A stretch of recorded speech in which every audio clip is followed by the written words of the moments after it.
Hello, welcome back to this House of Walls. My name is Ashley, and on this channel I love to share all things homeschooling, books, and anything else that I feel like sharing.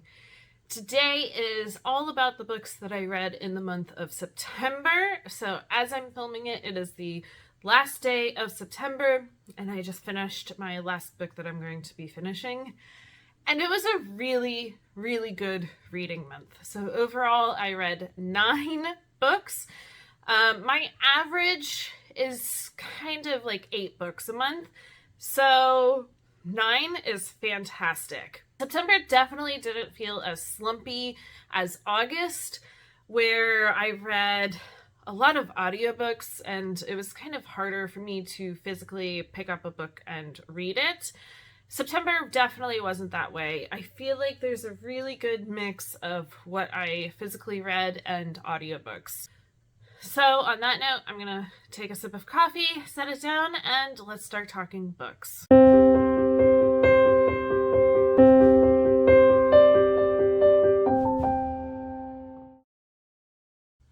So the first book that I read for September was The Midwife of Auschwitz by Anna Stewart. So this follows 2 women during, kind of like before World War II and during, and then kind of right after. It takes place in Poland following Anna, who is a midwife, Esther, who is a young nurse and also Jewish. They both end up at Auschwitz together and become midwives there for the many, many children that are born there. It is horrific. Obviously, the treatment of everybody at Auschwitz and the complete lack of care of life for babies. Some being drowned right at birth just because they were Jewish. Overall, the story was good. I will say this really, really leaned towards Christian historical fiction, which is not really my cup of tea. I did almost DNF it at one point because one of the main characters said that God must have some reason for her to be sent to Auschwitz. And that just sat really hard on me, and I almost DNF'd it, but I did stick it through. It was a book club pick, and so I did finish it. I gave it 3 stars.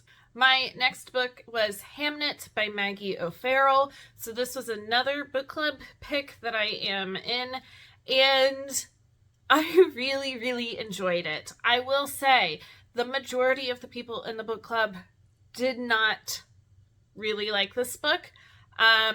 I gave it 5 stars. So this is a very lyrical, historical fiction based on kind of William Shakespeare, but more so on his family. You kind of get a little bit of backstory on William Shakespeare and how he met his wife, and the children that they had. But then it deals with the grief from the death of their son, Hamlet, and I thought it was fantastic. I really, really appreciated the lyrical aspect of it. I was reading some heavier books at the time, and so then to just kind of get lost in this was great. I will say this is obviously very fictionalized. There's not a lot that we know about Shakespeare's life, and I think even less about his family, but I enjoyed it. My next book was Divine Rivals by Rebecca Ross. This is now my 3rd book that I have read by her, and I really, really enjoy her writing. So Divine Rivals follows 2 people that are kind of enemies to lovers in a fantasy, almost realism setting.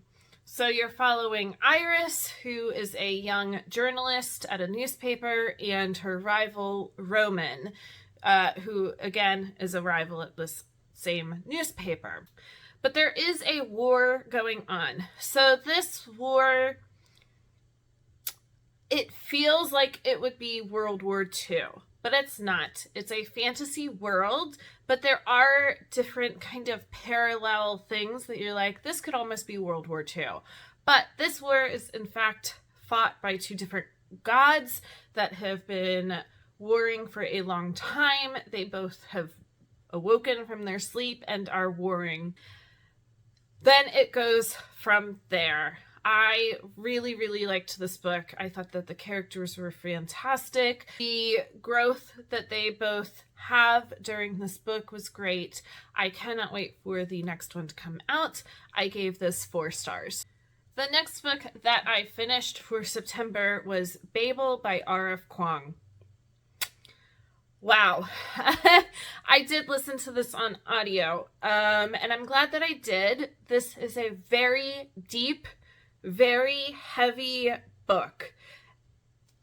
While reading this, I went, wow, R.F. Kuang, she must be just brilliant. And she is. I looked at the back, and she has gone to Cambridge, Oxford, and is currently at Yale.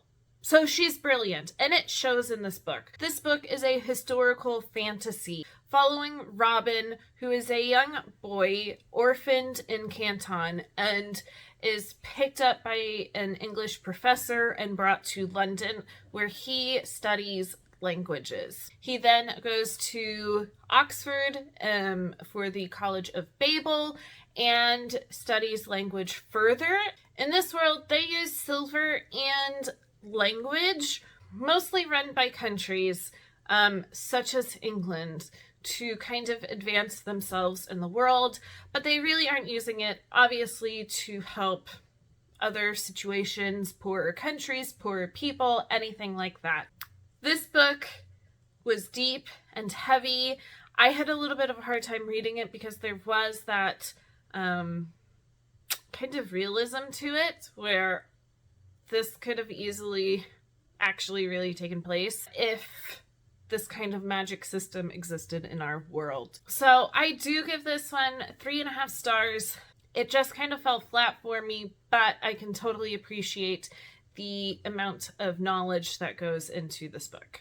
My next book was No Two Persons by Erica Bauermeister. This was a Megan's Book Club pick over on Instagram, and it was fantastic. I did listen to this on audio, and I really enjoyed it because this book follows 10 different people as one book is written, so how this book has affected the author, and then the 9 subsequent people after that, and how this one book affects their lives when they are in very different places in their lives. And it was fascinating. The audiobook does have a full cast, so every person has a different narrator doing the audiobook.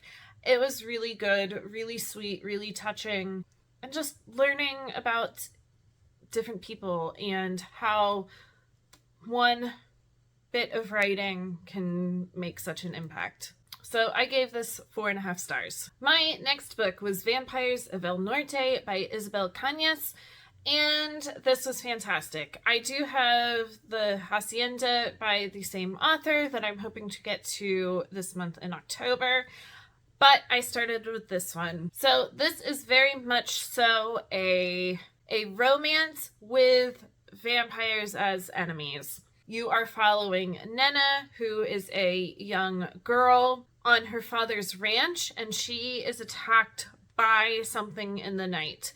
The boy that was with her thinks that she is dead and so runs away. Then 9 years later, they have both grown up, and he comes back to help fight Mexico as the United States is invading Mexico, and realizes that she is in fact still alive. So I really, really enjoyed this book. It was a fun ride. I love to see their romance blossom, and also their struggles with realizing that vampires are the ones that are attacking people. It was great. I gave it 4.5 stars. My next book was The Stone Sky by N.K. Jemisin. This is the third in the Broken Earth trilogy. Now, The other two I have read earlier this year. So I did have to kind of remind myself what happened, especially in the second book, before I picked this one up. And then I did listen to this one on audio, while the others I had read physically. All that to say, I had a harder time with this book. There is a different timeline in this book by a character that you're not quite sure, like, you know who it is, but you don't fully understand their situations. And so I think that made this book a little bit more difficult for me. But overall, I do like how this book ended. I like how it totally wrapped itself up, and everything that had previously happened in the two books and continued to happen in this book, there was a clear-cut solution at the end. I gave this book 4 stars. All right, my next book, I think, is my favorite book of this year so far. I absolutely loved it. Could not put it down. And that is Under the Whispering Door by T.J. Klune. I have read House of the Cerulean Sea earlier this year by the same author. I do really highly recommend his audiobooks. I think that they're fantastic. I also love the quirky found family characters of his writing, and I think that's so important, and I'm finding that I love those aspects. So this book starts with our main character Wallace, who is dead and at his own funeral, and a reaper is there to get him and takes him to this tea shop slash home. There he meets Hugo, who is the owner of the tea shop, and a couple of other fun characters, and he has the chance to grow and understand more before he would ultimately go through a door at the top here that takes him to another place. This book was so sweet. The cast of characters, I loved every single one of them. I loved Wallace's growth as the book went on. I love how he reacts to all the different characters. This book, I was crying at the end of the audio. It was so amazing. I loved every aspect of this book. Definitely a 5-star read.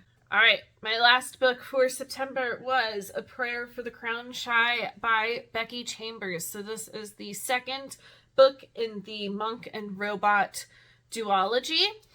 Just a sweet, short little book. So the first book of this is A Psalm for the Wild Built, and I read that, I believe, in August, and absolutely loved it and could not wait to get to this and read this as well. So these books, you are following a tea monk who goes around and serves tea in different villages, towns, cities, but they get very kind of run down from it, and so they decide to go off into the wilderness. Now the thing is that a long time before this time frame happened, there were robots that the humans were building and using for their human needs. Something happened and the robots became self-aware and decided, we don't want to do this anymore. And so they all went off into the wilderness. The humans decided, yes, you are absolutely right. Go, we will not bother you anymore. You are free to be you. And it sounds like then humans kind of found a better way to exist. So this is continuing on with the story where the monk meets the robot and their amazing friendship continues as the robot wants to learn more about humans and if they need anything. The philosophical views that happen in this book is absolutely amazing. I didn't think that these little books could have such a wonderful impact on myself as I'm reading them, and I really, really enjoyed them. This is, of course, a 5-star read. All right, before I hold up all the books, I need to let the cat in. She is meowing at my door. All right, so here I have Millie. She doesn't really want to cooperate. You want to go on the bed? Okay. All right, let me see if I can hold up all these books. All right, so here they are. Like I said, it was a fantastic reading month. Definitely some favorites this month. Some kind of didn't quite make it this year, but luckily there were others that made up for it. So I'm really excited to see what October brings for reading. As always, if you like these types of books, make sure to like and subscribe below, and I will be back for more soon.